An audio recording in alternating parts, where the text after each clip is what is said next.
तुम अपना रंजो अपनी परेशानी मुझे दे दो। अब गालिब की आप कोई भी गजल उठा लें, हर शेर आपको लगेगा कि ये तो आज लिखा गया है, आज के दौर के लिए लिखा गया है। कोई उम्मीद बर नहीं आती, कोई सूरत नजर नहीं आती, यानी कोई उम्मीद पूरी नहीं हो रही। और किस तरह आज जो माहौल है पूरी दुनिया में, आप देखिए, कोई उम्मीद बर नहीं आती, कोई सूरत नजर नहीं आती। मौत का एक दिन मुअय्यन है, एक दिन फिक्स्ड है ना मौत का। जी बिल्कुल। मौत का एक दिन मुअय्यन है, नींद क्यों रात भर नहीं आती। तो ये 150 साल पहले लिखी गई चीज, लेकिन आज भी ऐसा लगेगा कि आज लिखी गई है। ये खासियत है उर्दू पोएट्री की। दीवाना बनाना है तो मुझे हंस हंस के न देखो। दीवाना बनाना है तो है मोहब्बत तेरे अंजाम पे रोना आया है मोहब्बत। तुम अपना रंजो अपनी परेशानी मुझे दे दो। तुम अपना रंजो अपनी परेशानी मुझे दे दो। तुम्हें गम की कसम किस दिल की वीरानी मुझे दे दो। तुम अपना रंजो आप देख रहे हैं मीडिया टुडे 24। मैं आपके साथ जफर हसन सिद्दीकी। जब वजद में आए तो गजल होती है, या कोई दिल दुखाए तो गजल होती है। भीगती रात में जब गम की फजाओं का सबूत जो दिल में एक हश उठाए तो गजल होती है। गजल जिसने कई सौ सालों तक करोड़ों लोगों के दिलों पर राज किया है और करती रहेगी। हमारे साथ इस वक्त राधिका चोपड़ा जी हैं। राधिका जी की जो खासियत है वो उनकी दिलों में उतरने वाली गजलें और उनकी पुरकशिश आवाज। जब वो मंच पर आकर गजलें गाती हैं तो ऐसा लगता है कि पूरा माहौल थम सा गया हो और लोग दिल थाम कर उनकी गजलों का लुत्फ उठाते हैं। राधिका चोपड़ा गजलों के अलावा सूफियाना कलामों, दादरा, भजन, फिल्म और पंजाबी लोकगीतों में भी महारत रखती हैं और अपनी कला का बखूबी प्रदर्शन करती हैं। लखनऊ के सूर्या ऑडिटोरियम में हुनर क्रिएशंस क्राफ्ट एसोसिएशन के कन्वीनर जफर नबी द्वारा राधिका चोपड़ा जी को नौशाद सम्मान से सम्मानित भी किया गया। आइए देखते हैं सूफीज्म और गजल में क्या डिफरेंस है। आप तो गजल से हैं। जी बिल्कुल, बिल्कुल ही अलग चीजें हैं जी। गजल तो एक उर्दू की जो पोइट्री है उसकी फॉर्म है। अच्छा। उसकी सबसे सिंपल डेफिनेशन यही है। लोग तो बहुत कुछ कहते हैं कि प्रेमिका से बात करना, कोई कहता है हिरनी, कोई कुछ कहता है। मैं कहती हूँ बहुत सिंपल डेफिनेशन है, उर्दू पोइट्री की एक फॉर्म है, बस ये गज़ल है। और मैं इससे जुड़ी हूँ और बस इसी पे काम करना गजल चाहती के जरिए बहुत बड़ी बड़ी बातें कह दी जाती हैं। हूँ। तो जैसे कोई मैसेज पास किया जाता है गजल के जरिए या शेर के जरिए, तो आपका क्या रहता है गजल के जरिए किसी कोई मैसेज इसकी देना? खास बात ही यही है। उर्दू पोइट्री की सबसे बड़ी बात और सबसे खास बात ये है कि वो रेलेवेंट होती है आज के दौर में भी, चाहे 150 साल पहले लिखी गई हो। अब गालिब की आप कोई भी गजल उठा लें, हर शेर आपको लगेगा कि ये तो आज लिखा गया है, आज के दौर के लिए लिखा गया है। कोई उम्मीद बर नहीं आती, कोई सूरत नजर नहीं आती, यानी कोई उम्मीद पूरी नहीं हो रही। और किस तरह आज जो माहौल है पूरी दुनिया में, आप देखिए, कोई उम्मीद बर नहीं आती, कोई सूरत नजर नहीं आती। मौत का एक दिन मुअय्यन है, एक दिन फिक्स्ड है ना मौत का। मौत का एक दिन मुअय्यन है, नींद क्यों रात भर नहीं आती। तो ये 150 साल पहले लिखी गई चीज, लेकिन आज भी ऐसा लगेगा जी। कि ये आज लिखी गई है। ये खासियत है उर्दू पोएट्री की, किसी भी दौर में लिखी जाए, आज सुनेंगे तो लगेगा कि ये आज के लिए है। आज के दौर में जैसा पूरी दुनिया में आपने देखा होगा कि जंगों का दौर चल रहा है, एक तरीके से ये मान के चलिए वर्ल्ड वॉर थर्ड चल रहा है, जी, इसमें जो गजल होती है कितना सुकून पहुंचाती है। सिर्फ गजल नहीं, मैं कहूँगी जी। पूरा म्यूजिक की बात जी, करें जी, अगर जी। हम, मौसीकी जो जी, है, जी। हर कलाकार जो है वो एम्बेसडर है, पीस का एम्बेसडर है, मैसेंजर ऑफ पीस है, और मैं भी उनमें से एक हूँ। और हर कलाकार की तो यही ख्वाहिश होती है ना कि ये जंग जो लफ्ज है ये भी जी। हमारी डिक्शनरी में आए ही ना, जी। क्योंकि हमारा पैगाम जी। सिर्फ और सिर्फ मोहब्बत है। जहां तक पहुंचे, हमारा जंग से लेना देना कुछ नहीं है, और ना किसी मजहब से लेना देना है। गजल हम में लोग- ज्यादातर तो मोहब्बत ही होती है। जी, मोहब्बत होती है, इश्क होता है, जी। और थोड़ा बहुत कहें तो दुख दर्द भरी भी होती जी, हैं, जी, जी। लेकिन वो सब मेरा ख्याल है आपस में मिली जुली जी, चीजें जी, हैं जी। कि जहाँ मोहब्बत होगी, इश्क होगा, वहाँ जी, थोड़ा सा गम भी जी, होगा जी। साथ में। तो सब तरह के मैसेजेस हैं, सब तरह के पैगाम हैं। उस गम को भी एक फील की तरह लेते जी, हैं कि बिल्कुल, इसको भी बिल्कुल। जो है वो थोड़ा सा एंजॉय, इमोशन, जी, इमोशन, इमोशंस होते हैं इमोशन उसमें है। जुड़े जी, हुए होते जी, हैं। जी। जी। और गजल जो है, एक बहुत अच्छा शेर जो मुझे बहुत पसंद है गजल को लेकर, कि लोग जो है गजल को बहुत लाइटली लेने लगे हैं, बहुत समझते हैं कि गजल है, मतलब चलिए क्या बड़ी बात है इसमें, कोई भी गाने बैठ रहा है, कोई भी गा रहा है। लेकिन एक बहुत अच्छा शेर है राहत इंदौरी साहब का, कि हमसे पूछो कि गजल मांगती है लहू कितना, हमसे पूछो कि गजल मांगती है लहू कितना। लोग समझते हैं ये धंधा बड़े आराम का है, जी। तो ये धंधा बिल्कुल जी। आराम का नहीं है, बहुत मेहनत का काम है, बड़ी मशक्क़त का काम है, बहुत डेडिकेशन चाहिए। और ये जैसे मैंने कहा कि मौसीकी के ज़रिए हम एक मोहब्बत भरा पैगाम है देते, जी। जो हम लोगों तक पहुंचाते हैं पूरी दुनिया में। जो पहला दौर रहा है शेर व शायरी का, गजल का, कवियों का रहा है, उस दौर में और आज के दौर में आप क्या फर्क देखती हैं? बहुत बड़ा फ़र्क आ गया ज़बान की वजह से, जी। क्योंकि उर्दू अब उतनी नहीं उतनी रही, रही। बदकिस्मती जी, से। जी। लखनऊ जैसे शहर में मुझे जी, जी। उर्दू बहुत कम सुनने को मिलती है, और तलफ़ुज़ पे तो लोग तलफ़्फ़ुज़, बिल्कुल जी ही हाँ। ध्यान नहीं देते, बिल्कुल भी ख़याल नहीं रखते, कोई तवज्जो नहीं है तलफ़ुज़ पे। चलिए तलफ़ुज़ को भी छोड़ दीजिए, लेकिन उस ज़बान को जो एक मज़हब और एक मुल्क के साथ जोड़ देना, जी, वो जी। हमारी सबसे बड़ी नाइंसाफ़ी है उसके वो साथ। नाइंसाफ़ी है, बहुत बड़ी बदकिस्मती उसकी है। वजह से उसकी मिठास कम होती जा जी, रही है। क्योंकि तो हमारी ज़बान है, जी, जी। और जिस मुल्क के साथ जोड़ रहे हैं वो तो अभी 75-76 जी, साल जी, पहले जी। ही आया ना। उर्दू तो उससे पहले से जी, है। उर्दू तो उससे पहले जी। से है। तो ये एक जो फ़र्क मैं देखती हूँ कि लिखने में, लिखावट में उर्दू कम होने की वजह से थोड़ा सा हल्कापन आया है, वो मयार नहीं रहा पोइट्री का जो हुआ करता था। जी, वो एक स्टैंडर्ड जो हुआ करता था ना, मयारी जी, जी। शायरी, वो अब आज नहीं रही। और लेकिन मेरा ख्याल है कि वो गिव एंड टेक वाला ही मामला है, कि लोगों को शायद वही हल्का फुल्का पसंद आ रहा है तो वही चल रहा है, लेकिन वो हमारा काम नहीं है। मेरा काम है रवायती अंदाज की गायकी को आगे बढ़ाना, चाहे सुनने वाले 10 हों, 20 हों या 100 हों, मुझे कोई फ़र्क नहीं पड़ता। मैं इसे अपना एक फ़र्ज़ समझती हूँ कि as a musician, as an artist, ये मेरा फ़र्ज़ है कि मैं इस फ़न की मैं खिदमत कर रही हूँ, इस फ़न को मैंने आगे तक लेकर जाना है, बढ़ाना है, लोगों तक पहुँचाना है। अब उसे कोई कितना एक्सेप्ट करता है, नहीं करता है, वो टोटली उन पर डिपेंड करता है। जी, ये उनके ऊपर है। और सिर्फ गज़ल ही नहीं, उर्दू ज़बान की भी मैं बात करती हूँ कि ये हमारी ज़बान है, कि इस ज़बान का ताल्लुक सीधा सीधा इश्क से है। जी, जी। हैदराबाद में शुरू हुई, दिल्ली में जाके जवान हुई, और लखनऊ में आके इसकी नोक पलक सब इसकी सही की गई।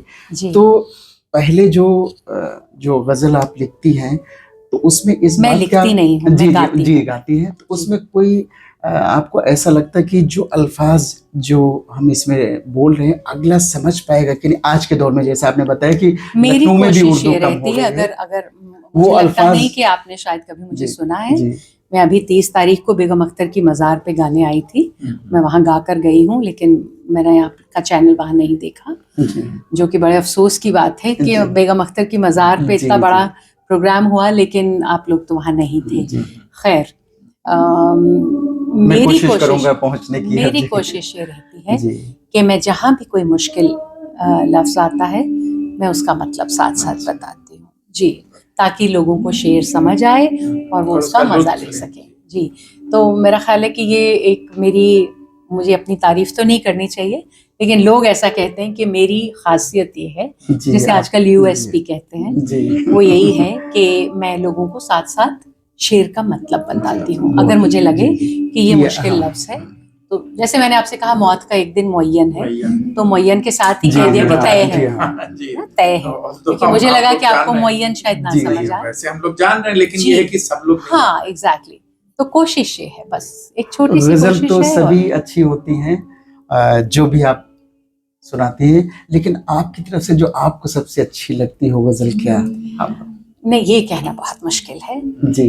गजल अच्छी नहीं होती है, शायर अच्छा होता है जी। वो आप मुझे अगर पूछें तो मैं आपसे कहूंगी कि गालिब और फैज़। गजल आप लखनऊ आकर बेगम अख्तर बन गई। दीवाना बनाना है तो दीवाना बना दे,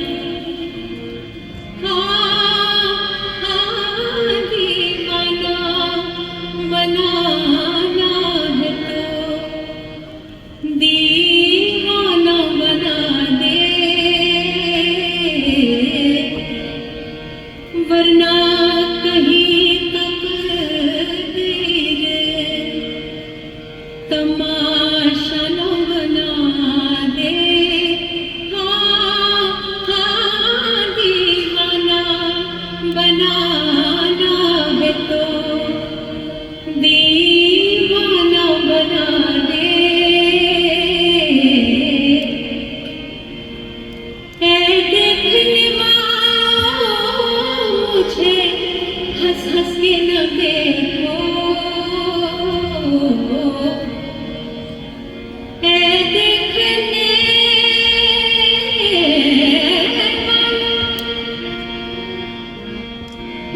देखने वालों मुझे हंस हंस के न देखो,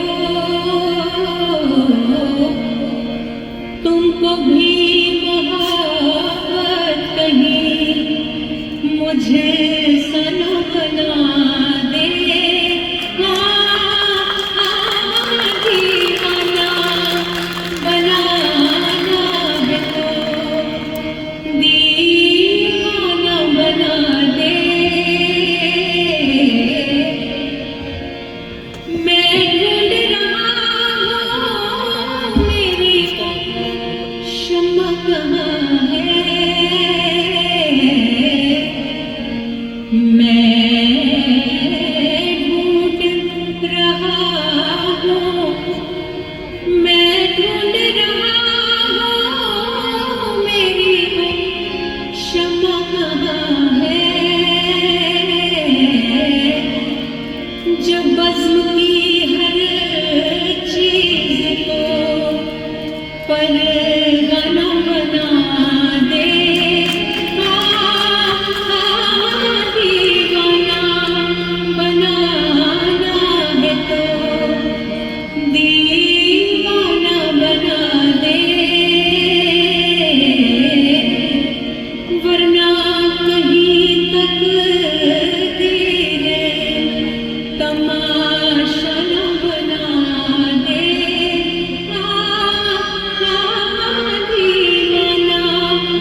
शकील बदाई उन्हीं का कलाम है और बड़ी मशहूर गज़ल है बेगम साहिबा की गाई हुई, अख्तरी बाई से बेगम अख्तर बनने का सफ़र।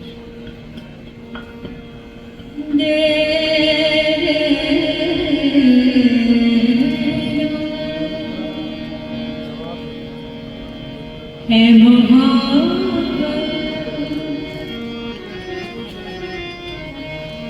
तेरे अनजान पे रोना आया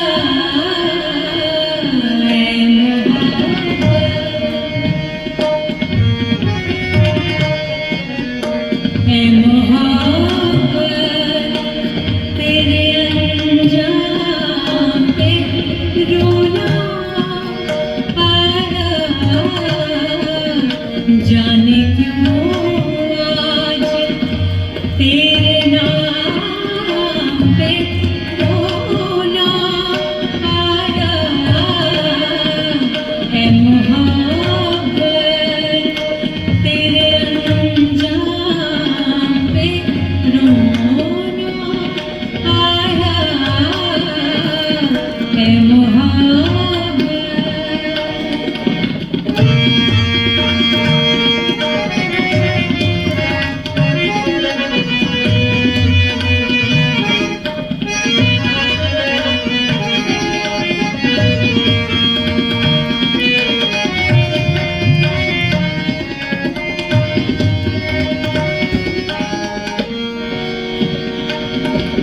बहुत खूबसूरत शेर है। तूने जो मुझको दिया और मेरे हाथों से छूटा,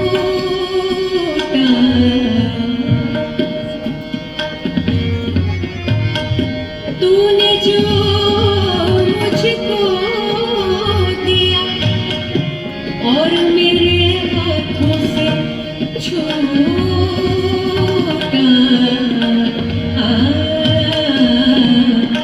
साथिया मुझको उसी जाम पे रोना आया, साथिया मुझको उसी जाम पे रोना आया है मोहब्बत तेरे अनजान पे रोना आया है मोहब्बत।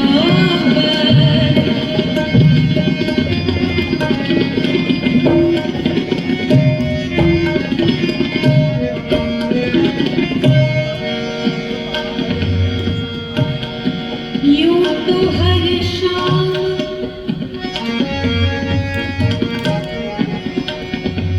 यूं तो हर शाम उम्मीदों में गुजर जाती थी,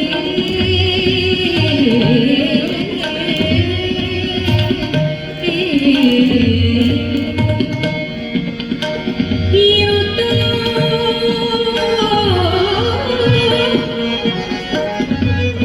हर शाम उम्मीदों में गुजर जाती थी,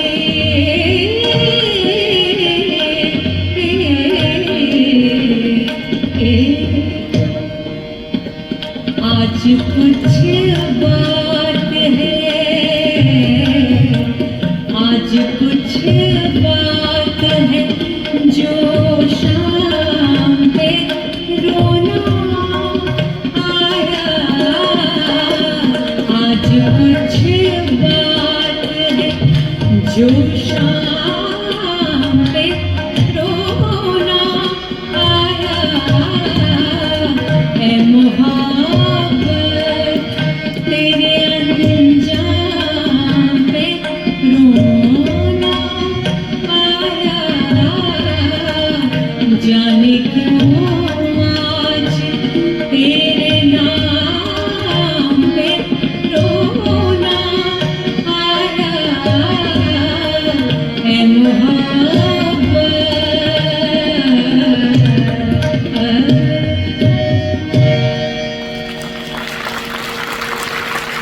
साहिर लुधियानवी का कलाम है और खयाम साहब की खूबसूरत कॉम्पोजिशन है। जब मैं कोई फिल्मी गज़ल सुनाती हूँ, उसके पीछे कोई छोटी सी वजह होती है, कोई कारण होता है, कोई एनेक्डोट होता है, कोई स्टोरी होती है। तो इसकी छोटी सी कहानी ये है कि इसे ओरिजिनली जिसने गाया उसे आज लोग भूल चुके हैं, उस कलाकार का नाम तक नहीं जानते। बहुत कम लोग हैं जो इस नाम से वाकिफ हैं। खयाम साहब की बीवी, उनकी वाइफ, उनकी शरीक हयात जगजीत कौर। जगजीत कौर बहुत अच्छी कलाकार थी। उन्होंने हमारी फिल्मों में बहुत अच्छे अच्छे गाने गाए, बहुत अच्छे गीत, नगमे, गज़लें गाई, लेकिन अफसोस कि दुनिया उन्हें भूल चुकी है। बहुत से लोग उनके नाम से भी वाकिफ नहीं।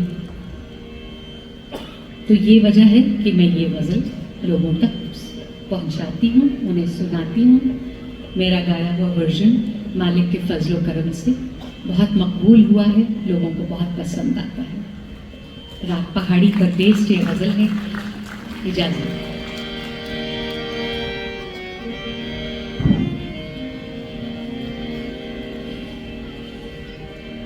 तुम अपना रंजो अपनी परेशानी मुझे दे दो। तुम अपना रंजो अपनी परेशानी मुझे दे दो। तुम्हें गम की कसम इस दिल की वीरानी मुझे दे दो। तुम अपना रंजो अपनी परेशानी मुझे दे दो।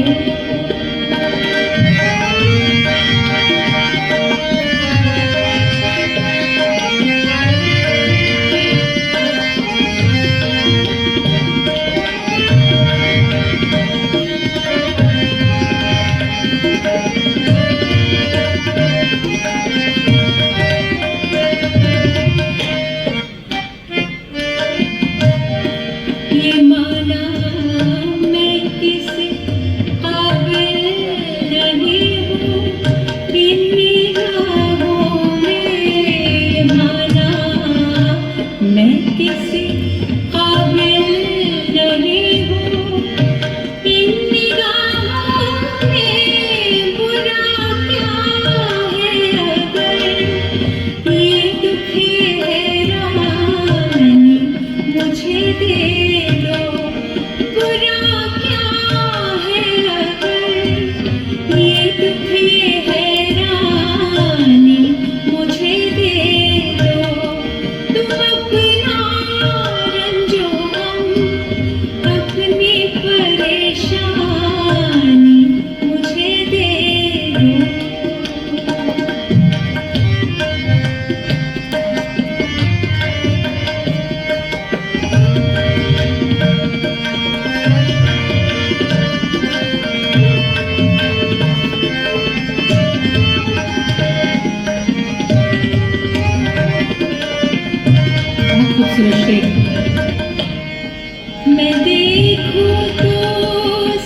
गैरों ने पाया था।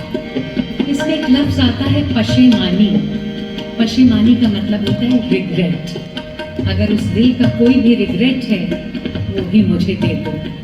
वो दिल जो मैंने मांगा था मगर गैरों ने पाया था, बड़ी शे है अगर उसकी पशेमानी मुझे दे दो। बड़ी शे है अगर उसकी पशेमानी मुझे दे दो। तुम अपना रंजो अपनी परेशानी मुझे दे दो। तुम्हें गम की कसम इस दिल की वीरानी मुझे दे दो।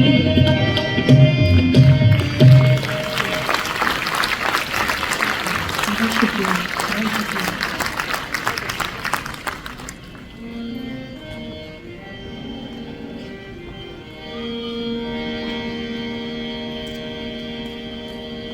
एक नगमा में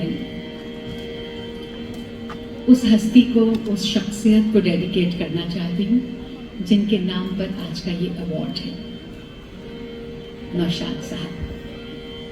उनकी हर कॉम्पोजिशन मेरे दिल के बहुत करीब है, लेकिन ख़ास तौर पे ये जो मैं अभी सुनाने जा रही हूँ, मेरी बहुत फेवरेट आर्टिस्ट मल्लिका तरन्नुम नूर जहाँ की गाई हुई है और नौशाद साहब की बेहतरीन कॉम्पोजिशंस में से एक है।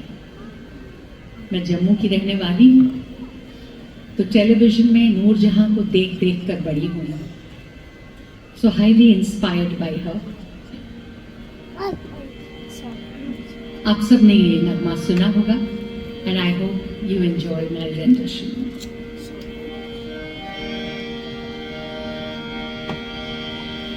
आवाज़ दे कहाँ है दुनिया मेरी जवान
शुक्रिया